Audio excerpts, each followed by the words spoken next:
So hey guys and welcome back to your channel Anurag Conceptuals. This is the third video under the statistics series. तो last video के अंदर हमने discuss करा था statistics as a numerical set of data that is under the plural sense.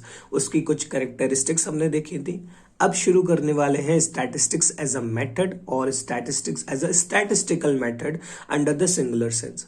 Plural sense के अंदर बोला जाता था स्टैटिस्टिक्स जो है वो एक कलेक्शन ऑफ डेटा है जो कि अफेक्ट होता है by the multiplicity of causes collected in a systematic manner for a predetermined purpose etcetera etcetera.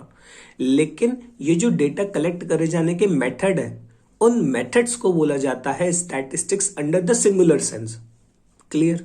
So statistics in a singular sense may be defined as the collection, presentation, analysis and interpretation of numerical set of data. Simple है. Plural में क्या होता था? Statistics is the statistical data, but singular के अंदर वही statistics को define करा जाता है बाय द स्टैटिस्टिकल मेथड. और ये मेथड्स क्या होते हैं? कलेक्शन, प्रेजेंटेशन, इसमें बीच में एक और आता है collection, organising, presentation, analysis and interpretation of numerical set of data. यहां पे लिख भी लेना, शायद से जब मैं नोट्स अपलोड कर दूंगा तो उसमें तो मिल ही जाएगा. Collection, organisation, presentation, analysis and interpretation of numerical set of data. अच्छा, एक बात और है. ये जो हमने पढ़ा ना अभी, collection, organisation, presentation, analysis and interpretation, ये जो है ये हमारे स्टेजेस ऑफ स्टैटिस्टिकल स्टडी भी है. मींस जब भी आपको स्टैटिस्टिक्स में डेटा की स्टडी करनी है आपको इन 5 मेथड से गुजरना पड़ेगा. क्लियर है? तो ये रही हमारे पास stages of statistical study. Stage 1 is collection of data. सबसे पहले जो स्टेज आता है वो होता है डेटा कलेक्ट करने का, क्योंकि भाई जब डेटा ही नहीं होगा तो आगे की प्रोसेसिंग कैसे कर पाएंगे. So the first step is to collect the data. It is the main and the first step in statistical inquiry. The technique of collection of data depends upon the objective of the study. देखो, collection of data के अंदर बहुत सारे methods हैं, बहुत सारे. आप personally जाके डेटा कलेक्ट कर सकते हो, आप अपने एन्यूमरेटर के थ्रू कर सकते हो, आप क्वेश्चनर भेज सकते हो. जैसे कि हमारे न्यूज चैनल्स वगैरह होते हैं, ये क्या करते हैं, अपने हर जगह पे कुछ एन्यूमरेटर्स रखते हैं जो कि वहां से इंफॉर्मेशन कलेक्ट करके इनको ट्रांसफर करते हैं और वो फिर वो यहाँ पे टेलीकास्ट करते हैं जो उन्हें अच्छी लगती होगी. ऑब्वियस की बात है. तो this is the collection of data. This is the one of the method of collection of data. ठीक है. तो फर्स्ट और मेन स्टेप क्या है स्टैटिस्टिकल इंक्वायरी का? डेटा कलेक्ट करना. डेटा कलेक्ट कैसे किया जाता है वो डिपेंड करता है कई रीजंस पे. जैसे मान लो आपका जो area of collection of data है वो बहुत छोटा है, आपको कम एरिया में डेटा कलेक्ट करना है, तो आप वहां पे 1-to-1 इंक्वायरी करा सकते हो, मतलब कि पर्सनल टू पर्सनल विजिट करा के डेटा कलेक्ट कर सकते हो. लेकिन अगर आपका एरिया ऑफ इंक्वायरी बहुत ज्यादा है तो आप 1-to-1 नहीं कर सकते, क्योंकि उसमें एक तो खर्चा ज्यादा आएगा, टाइम ज्यादा लग जाएगा और आपका जो आउटपुट है वो समय पे नहीं मिल पाएगा. Are you getting my point? तो जो कलेक्शन ऑफ डेटा की टेक्निक है वो डिपेंड करती है कई रीजंस पर, कई कॉजेस पर. अब ये कॉजेस क्या होते हैं, ये रीजन क्या होते हैं, इसे हम नेक्स्ट चैप्टर में डिस्कस करेंगे.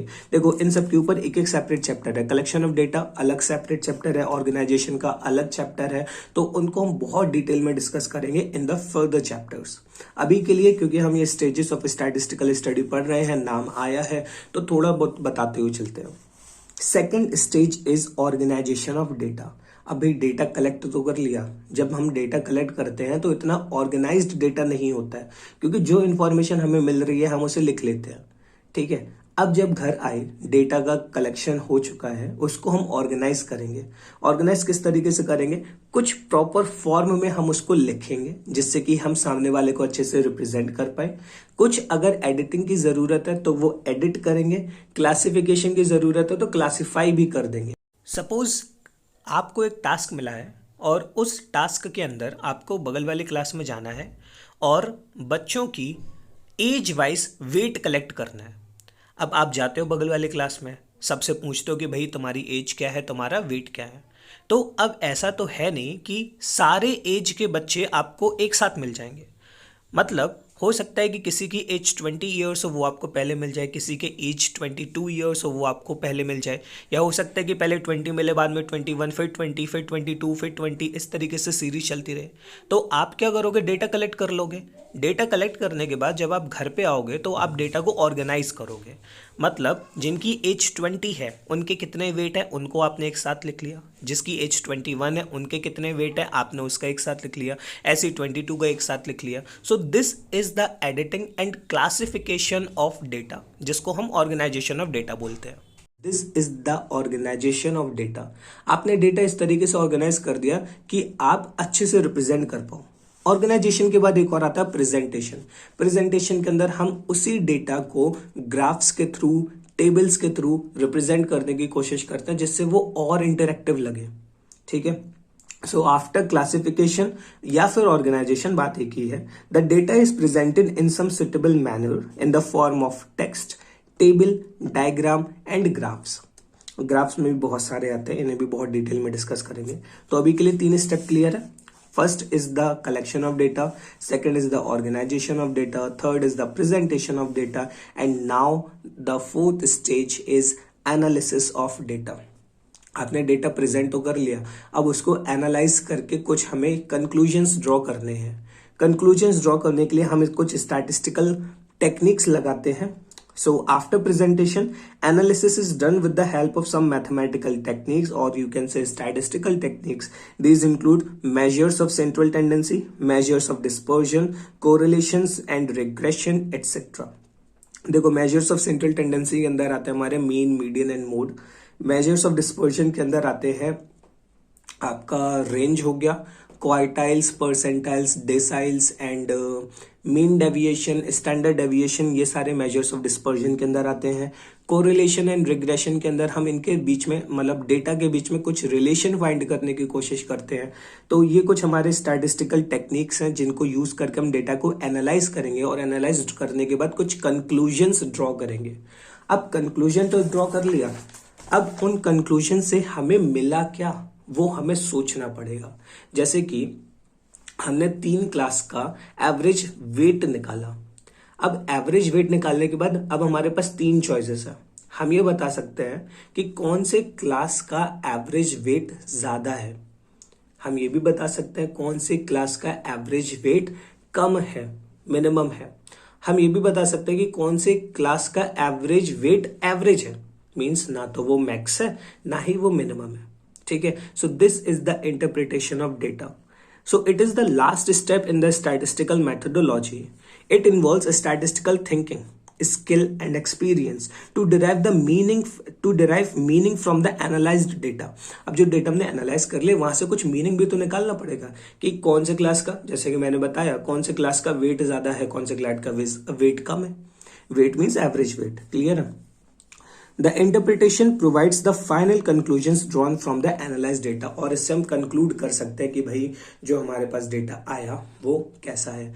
जैसे कि रिसेंट चेंज अगर आपको बताऊं तो जो हमारा सेक्स रेशियो होता था, मेल टू फीमेल रेशियो, वो बढ़ा हुआ है। Means females are more than the mail.